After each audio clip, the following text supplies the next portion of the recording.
1780年代後半、フランス宮廷は経済破綻と政治不信に包まれていた。北欧貴族アクセル・フォン・フェルセン伯爵は、スウェーデン王グスタフ3世の外交任務を帯びてパリに滞在し、その社交界でマリー・アントワネットと接点を持つ。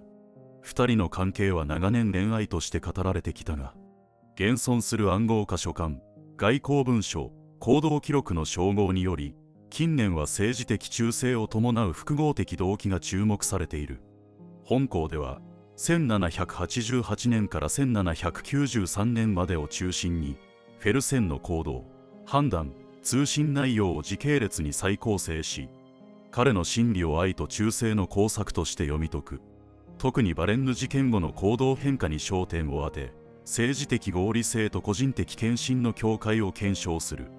今後も人物史を通じて歴史の真相に迫る試みを継続するため、チャンネル登録と高評価、コメントによるご支援を賜れますと幸いです。第1章、社会的立場と時代背景。フェルセン伯爵、アクセル・フォン・フェルセンは、スウェーデンの名門貴族であり、外交官、軍人として国際的活動を展開した人物である。彼の家系はストックホルム貴族社会において有力で、父親はスウェーデン元帥であった。若年期からフェルセンはフランス語、ラテン語、軍事技術を学び、ヨーロッパ諸国を遊学し、1778年にフランス宮廷に登場した。当時の彼は23歳であり、洗練された社交性と知的冷静さを備えていたと同時代の記録にも見られる。彼がベルサイユの舞踏会に出席した際、王妃マリー・アントワネットと出会ったとされる。一方、マリー・アントワネットは当時23歳、すでにルイ16世の王妃として即位から4年を経ており、オーストリア出身の出自ゆえに宮廷内で政治的孤立を抱えていた。王妃の社交的活動や贅沢趣味が風刺の対象となる中、フェルセンは外国人として距離を保ちつつも、王妃の周辺に出入りするごく少数の信頼権に加えられた。これが後の政治的、心理的関係の起点となる。1783年以降、フェルセンは北米独立戦争に参加し、仏軍のラファイエットらと共同した経験を持つ。そのため彼は革命思想の急進化にも一定の理解を示しつつ、君主制の秩序を保とうとする立場にあった。1784年に再びフランスを訪れた際、王妃との関係は明確な政治的信頼関係に移行しており、王政擁護の意思が共有されていたことが書簡群から読み取れる。フェルセンの行動は個人的情愛よりも政治的使命感として自己規定されていた可能性が高い。彼はスウェーデン王グスタフ3世の密使としても活動し、北欧、ウィーン、ブリュッセルの王政連携を模索していた。1789年のフランス革命勃発後、フェルセンは国外にあっても王妃との通信を絶やさず、暗号化、風浪、中継使者など複雑な通信経路を構築した。その通信網は当時のヨーロッパ外交網の中でも得意であり、フェルセンが単なる恋愛関係者ではなく政治的連絡員として機能していたことを示唆している。特に1791年のバレンヌ逃亡計画における彼の役割馬車の手配、偽装旅券の準備、脱出経路の調整は忠誠心に基づく行動であったと解釈されている。フェルセン自身の日記には、全ては彼女と陛下のためと記されており、ここで彼女が政治的対象としての王妃であるか、個人的感情を伴う呼称であるかが後世の論争の核心となった。宮廷社会の変容も彼の立場を揺るがした。ベルサイユ体制が崩壊し、王権がパリに移された後、フェルセンは外国貴族として滞在の制約を受け、国外から救出支援を行う形に移行する。1790年以降、彼の活動はウィーン・ブリュッセル・ロレーヌ方面を経由する広域的なものとなり、王妃宛ての書簡では、政治的状況の分析、援助者の確保、国外世論の動向など、極めて実務的内容が中心を占めている。このことは、彼の関与が単なる情愛の延長ではなく、構造的政治行動であったことを裏付けている。一方で、当時の目撃証言や王妃次女ポリニャック公爵夫人らの記録は、王妃がフェルセンに特別な信頼を寄せていたことを明示している。ただし、それが恋愛的意味を持っていたかどうかについて、確定しない。フェルセンの行動は忠誠と情愛の混在として理解されるが、その比重をどちらに置くかは資料の読み方によって変化する。本校ではこの時期の背景をフェルセンが貴族的名誉と政治的責務の間で自らの位置を模索した過程として位置づける。第2章、通信と外交網。フェルセンの情報行動。1789年のフランス革命以降、フェルセンは王妃マリー・アントワネットとルイ16世の安全を守るため広範な通信網を築いた。彼は国外から王政擁護の支援を得ようとし、ウィーン、ブリュッセル、ストックホルムを結ぶ複数の連絡経路を運用していた。通信は検閲を避けるため暗号、加盟、中継死者を組み合わせた極めて複雑なものであり、同時代の記録からも高い秘匿性が確認できる。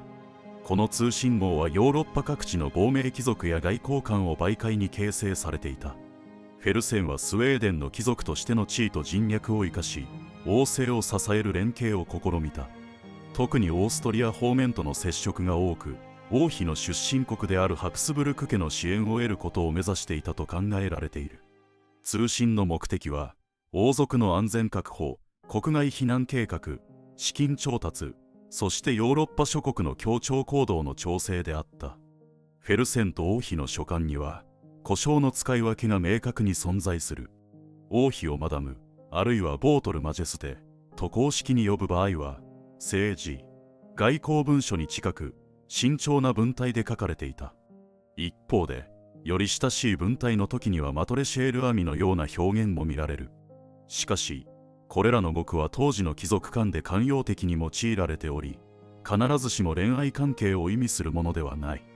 フェルセンの通信文を通覧すると、むしろ冷静で戦略的な内容が多く、彼が個人的情愛よりも政治的使命を優先していたことがわかる。当時、革命政府は王族と国外勢力の通信を厳しく監視していた。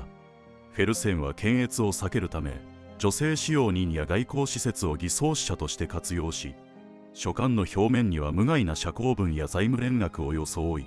内部に秘密の文面を隠した。化学薬品を用いた不可視インクによる記述が行われた例もあり、近代的な諜報活動の先駆とされている。彼の通信には、王政復権の可能性、ヨーロッパ諸国の軍事動向、資金流通など具体的な情報が多く含まれていた。1791年、バレンヌへの逃亡計画が実行される際、フェルセンはブリュッセルから馬車を手配し、自ら運転して王一家をパリ郊外まで送り届けた。途中で彼は別行動を取ったが、計画は失敗し、王族は拘束された。フェルセンは国外に退避して行動報告をまとめ、各国の王政に支援を求めた。その文面では彼女と陛下の名誉のために行動したと記しており、この名誉という言葉が彼の真理を象徴している。彼にとって忠誠とは、主君への義務であると同時に、自らの人格的、道徳的秩序を保つ行為だったと考えられる。フェルセンはその後も亡命貴族たちと連絡を取り合い、ブリュッセルを拠点に王妃への資金援助や情報伝達を続けた。1792年、チュイルリー宮が襲撃され王政が崩壊すると、通信の内容は急速に変化する。以前のような計画や指示ではなく、報告と懸念が中心となり、書簡は簡潔で沈痛な文体となった。1793年、王妃の処刑を知ったフェルセンは日記に世界の秩序は終わったと記しており、それは個人への悲嘆というよりも、君主制という理念の崩壊を嘆く言葉と見られている。フェルセンの通信行動は、単なる市場でも国家公務でもない中間領域にあった。彼の忠誠は、愛情と政治責任が分かちがたく結びついた貴族的倫理の表現であり、近代以前の忠義感が個人の心理的内面に転化した例と言える。通信の構造と語彙を分析すると、フェルセンの行動動機は、愛による忠誠と忠誠としての愛の境界上にあったことが浮かび上がる。彼は王妃を守ろうとする過程で、政治と感情、義務と信念を統合しようとした稀有な人物であった。第3章、バレンヌ事件と行動の臨界忠誠の試練。1791年6月、フランス王室の命運を左右する脱出計画、いわゆるバレンヌ事件が実行に移された。計画の中心にいたのはフェルセンであり、彼は政治的危機の中で忠誠と愛情の両義的衝動に直面することとなる。この逃亡計画は単なる個人の救出ではなく、王政の再建を目指す政治行動として構想されていた。フェルセンは王妃マリー・アントワネットの信頼を受け、馬車の手配、偽名による旅券作成、経路選定、連絡員の配置に至るまで全体を監督した。彼が選んだ経路は、パリを出発し、シャンパーニュ地方を経て、国境付近のモンメディ要塞へ向かうルートであった。モンメディには王党派将軍ブイエが駐屯しており、王族が到着すれば王政派の軍が結集し、体制を立て直す構想があった。フェルセンは出発当日、王一家を覆面馬車に乗せ、深夜にパリを離れた。彼自身は途中まで馬車を操り、王族の安全を確保した後、追跡を避けるため別行動をとった。資料上、この判断はフェルセン自身が外国人であるため同行は危険と判断した結果とされている。王族はフェルセンの離脱後、警戒が緩んだ移動工程を続け、最終的にバレンヌで身元が発覚し、拘束された。フェルセンの行動はこの事件を境に転換点を迎える。脱出の失敗は、彼が信じた忠誠の実証が公的には裏目に出た形となった。王妃宛ての皇族書簡では、計画の失敗を悔やみつつも、自らの行動を責務の遂行として総括している。彼にとってこの行為は感情ではなく義務であり、忠誠の実践であった。だが、同時に、王妃を失敗に巻き込んだことへの深い自己非難も読み取れる。この両義的感情こそ、フェルセンの愛と忠誠の葛藤を象徴している。事件後のヨーロッパ各国では、フェルセンの関与が密かに知られていた。ブリュッセルやウィーンの外交筋は、彼をフランス王政の秘密顧問として扱い、反革命連合の情報連絡に利用した。一方で、パリ革命政府はフェルセンを外国勢力の介入者とみなし、亡命貴族と同列に警戒した。彼は実質的にヨーロッパ全域で監視対象となり、活動は地下化していく。ここでフェルセンは、王政復権のための戦略的支援と、個人的な真理の維持という二重の目的を同時に担うことになる。1791年末、フェルセンはウィーンで王妃の兄レオポルト2世の側近と会い、王族救出のための国際調整を進めた。彼の報告書にはフランスは理性を失い、秩序は崩壊した。陛下は囚われの身であり、ヨーロッパの王たちは義務として彼女を助けねばならないと記されている。この義務という言葉は、フェルセンが抱く政治的信念の確信を示している。彼にとってマリー・アントワネットは王妃という制度的存在であり、同時に個人的な信頼の対象であった。この二重性が、彼の行動動機を単なる恋愛や忠義に還元できないものにしている。バレンヌ事件後、フェルセンはブリュッセルを拠点に、亡命王党派の通信を再編成した。彼は王妃との連絡を絶やさず、暗号書簡を中継使者によってパリへ送り続けた。通信の内容は、王政復権の方策、国外の軍事動向、王妃の安全に関する情報などで構成され、実務的な報告書に近い。王妃の側からも返答があり、文面にはあなたの忠誠を信じています。あなたの心は我らの力ですといった言葉が見えるが、これらは革命下で孤立した王妃の政治的依存を表すものであり、感情的表現と断定するのは慎重を要する。両者の通信は、もはや個人の関係というより、王政を守るための2人だけの外交となっていた。1792年8月、チュイルリー宮殿が襲撃され、王政は完全に崩壊した。フェルセンは国外から事態を把握しようと奔走したが、通信はほとんど途絶えた。彼の手元に残る最後期の記録では、王妃の消息を尋ねる記述が繰り返され、返答がないまま日付が途絶えている。1793年1月、ルイ16世の処刑を知ると、フェルセンはスウェーデンに帰国し、以後公務を辞して半ば隠棲生活に入った。彼にとってバレンヌ事件は、政治的敗北であると同時に、自己の忠誠感が崩壊した瞬間だったとみられる。フェルセンがその後も王妃のために活動を続けたのは、個人的な愛情だけでは説明できない。彼の行動原理は、18世紀ヨーロッパ貴族に共有された名誉の観念に基づいていた。名誉とは、個人の感情や幸福よりも道徳的秩序と義務の履行を優先する価値観である。フェルセンにとって王妃への忠誠は愛を通じて名誉を守る行為であり、恋愛感情が義務意識と結びつく構造をとっていた。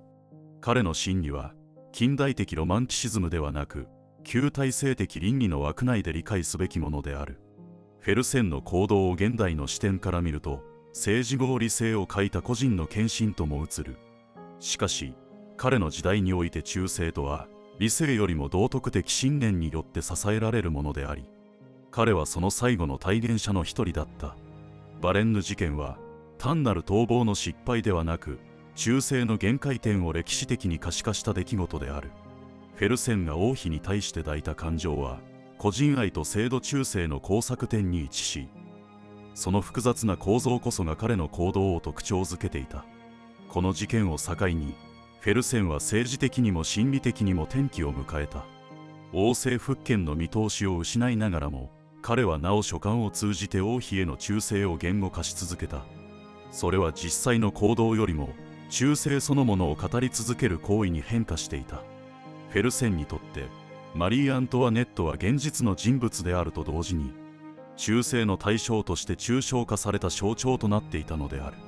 第4章、書簡と沈黙、心理の構造分析。バレンヌ事件以降のフェルセンの書簡は、言葉数が減り、表現も抽象的になっていく。1792年から1793年にかけての通信には、以前のような計画的記述や行動指示はほとんど見られず、代わって希望、真偽、運命などの観念的語が頻出する。この変化は、外的環境の悪化だけでなく、フェルセン自身の心理的転移を反映していると考えられる。つまり彼は、もはや実際の救出行動ではなく、忠誠の言語化という形で自己の存在意義を保持しようとしたのである。フェルセンの書簡には、形式的な敬語と感情的語彙の混在が見られる。彼は王妃をボートル・マジェステと呼び続けた一方で、時折マトレシエール・アミという言葉も挿入した。この併存は、彼の内的葛藤を如実に示す。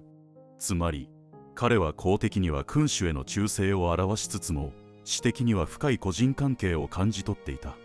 だがその個人的関係自体が、政治的義務の延長線上に置かれていた点に特徴がある。フェルセンにとって、王妃を支える行為は恋愛でも政治でもなく、名誉に忠実であることそのものだった。この構造は、彼が属した18世紀末のヨーロッパ貴族社会の倫理観と深く結びついている。名誉とは、個人の感情や利益よりも、階級的義務と社会的評価を重視する価値体系である。フェルセンはこの価値観を内面化しており、王妃への献身も自己の名誉を保持する手段であったと推測される。つまり、彼が忠誠を尽くすことは、王妃への愛情の表明であると同時に、自らの倫理的一貫性を守る行為でもあった。この二重性が、彼の真理を愛と忠誠の同化として特徴づける。さらに注目すべきは、1793年以降の沈黙の意味である。マリー・アントワネットが処刑された後、フェルセンは一切の直接通信を断ち、記録上ではほとんど言葉を残さなくなる。日記にわずかに全て終わった、真理は空となったとの記述があるが、以後は断続的な短文のみである。この沈黙は単なる喪失の表現ではなく、忠誠の終焉を受け入れた心理的表現であると解釈されている。フェルセンにとって王妃の死は、忠誠の対象を失うだけでなく、自己の存在意義そのものを喪失する出来事だった。しかし、この沈黙は同時に、彼の忠誠が外的制度から内的信念へと転化した証拠でもある。彼は以後、政治的活動をほぼ停止し、スウェーデン国内で静かな生活を送った。王妃への記憶を明示的に語ることもなく、あくまで義務を果たした者として沈黙を保った。その姿勢は、感情を言葉で表すよりも、語らないことで忠誠を持続させるという形式に変化したとみられる。この心理構造は、18世紀的名誉倫理から19世紀的内面意識への橋渡しを示す重要な事例と言える。フェルセンの最晩年の行動も、この沈黙の忠誠を裏付ける。彼は王妃の遺品に関するいくつかの問い合わせに応じながらも、詳細を語らなかった。これは、忠誠を言葉ではなく、沈黙そのもので守るという態度を示唆している。フェルセンにとってマリー・アントワネットは単なる個人ではなく忠誠の象徴であった。彼の真理は愛情の対象を超えて秩序と名誉の理念に奉仕する形に昇華していたとみられる。つまり彼は近代的感情の人ではなく旧体制的道徳の最後の体現者として生きた。フェルセンの書簡が途絶え沈黙に包まれる時、そこには語ることで失われる忠誠を守ろうとする心理が潜んでいたのである。第5章、記憶と再評価。フェルセン像の変遷。フェルセン伯爵の死後、その人物像は長らく曖昧なまま伝えられた。1810年6月、彼はストックホルムでボートに襲われ命を落とす。直接の原因はスウェーデン王位継承問題に関連する政治的疑惑であったが、彼の名は王妃の中心あるいは悲恋の貴族として知られるようになった。この2つの評価軸、政治的忠誠と個人的情愛は、彼の生涯を読み解く上で常に交錯してきた。19世紀のフランスとスウェーデンでは、フェルセンは主にロマン主義的視点から語られた。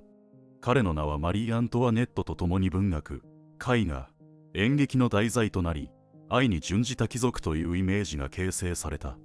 これは史実というよりも、当時の貴族理想を象徴化した文化的神話に近い。特に19世紀中葉の回想録文学では、彼が王妃と密接な恋愛関係にあったとする描写が流布したが、それを裏付ける同時代一次資料は確認されていない。このような叙述は、革命の悲劇を感傷的に包み込むロマン主義的再解釈として理解すべきである。一方、20世紀以降の歴史研究では、フェルセン像は再評価された。書簡の神聖性確認や科学的分析によって、暗号化や抹消部分の内容が明らかになり、彼の通信が極めて政治的性格を帯びていたことが判明した。これにより、フェルセンは単なる恋愛の相手ではなく、国際的政治網の中で行動した戦略的人物として再位置づけられた。彼の忠誠は、感情よりも秩序を守る義務に根ざしていたという解釈が主流になりつつある。同時に、フェルセンとマリー・アントワネットの関係を愛と忠誠の融合とする新たな視点も現れている。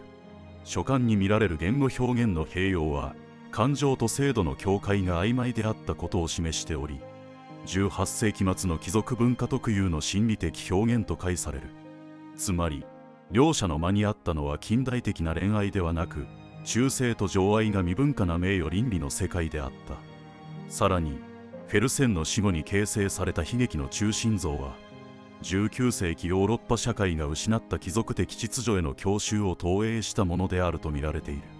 彼がマリー・アントワネットを守ろうとした行為は、単なる個人愛ではなく、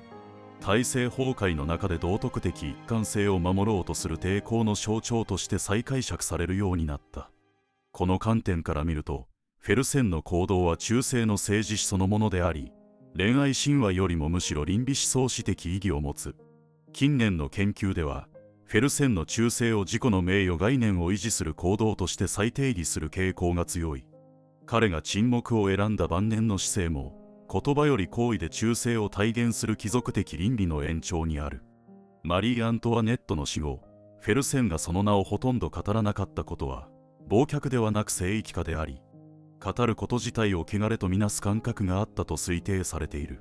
こうして、フェルセンの再評価は恋愛の伝説から忠誠の構造へと移行した。彼は革命という時代において、愛と義務、感情と秩序の境界線上で生きた最後の貴族の一人であり、その内面は近代的個人の形成以前の価値体系を体現していたと言える。彼の名誉感と沈黙の忠誠は、現代においても真理とは何かを問いかける史実的モデルとして残されている。今回の動画は以上となります。フェルセンとマリー・アントワネットの関係は、単純な恋愛や政治的取引では説明できない。18世紀末のヨーロッパ貴族社会における名誉と忠誠の倫理が、両者の真理を形作っていた。フェルセンにとって王妃は感情の対象であると同時に、義務と秩序の象徴であった。彼の書簡、沈黙、行動には、愛と忠誠が分かちがたく結びついた心理構造が読み取れる。バレンヌ事件の失敗や王妃の死は、その忠誠の臨界を示したが、彼は沈黙によって真偽を保とうとした。フフェルセン像の再評価は恋愛神話から倫理的中性論への転換である。彼の生涯は政治的理性よりも道徳的一貫性を優先した旧体制の最後の倫理人として再解釈されるべきだろう。最後までご視聴いただきありがとうございます。本シリーズの継続とさらなる歴史分析の進化のため、チャンネル登録および高評価をいただければ光栄です。また、今後の制作に生かすために、感想をコメントいただけると幸いです。それではまた次の話でお会いしましょう。ご視聴ありがとうございました。よろしければチャンネル登録、高評価お願いいたします。ご視聴ありがとうございました。